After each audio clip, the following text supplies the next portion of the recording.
Now going to question number 5, we always read the prompt first. And here the prompt is asking us to describe the underlying sentence in the text as a whole. And when you're asked about the underlying portion, what matters most here is the overall main idea. The underlying portion is only important insofar as how it interacts with that main idea. So let's start picking up the main idea. Here we have a text that came from a memoir, a Santee Dakota Native American writer. In the text, the writer recalls how the women in his tribe harvested maple syrup during his childhood.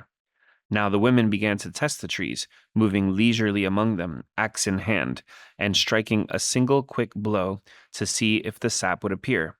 The trees, like people, have their individual characters. Some were ready to yield up their lifeblood, while others were more reluctant. Now, one of the basins was set under each tree, and a hardwood chip driven deep into the cut which the axe had made. From the corners of this chip, at first drop by drop, then more freely, the sap trickled into the little dishes.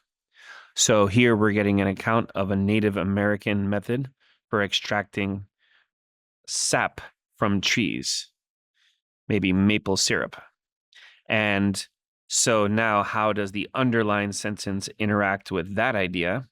Well, that's the sentence that's saying the trees, just like people, they had their individual characters. Some gave the sap easily, and others were more reluctant.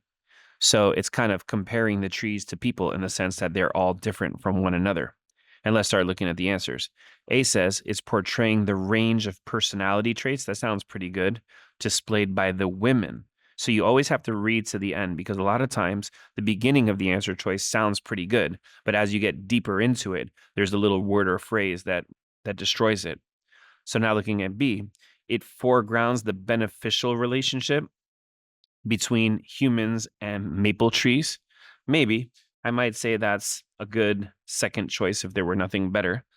And now going to C. It demonstrates how human behavior can be influenced by the natural environment. I didn't see anything at all about how the human's behavior is influenced by that diversity in the trees' personalities. And D, it elaborates on an aspect of the maple trees that the women evaluate. What aspect of the maple trees are the women evaluating? Exactly what I said a moment ago, their diversity of opinion.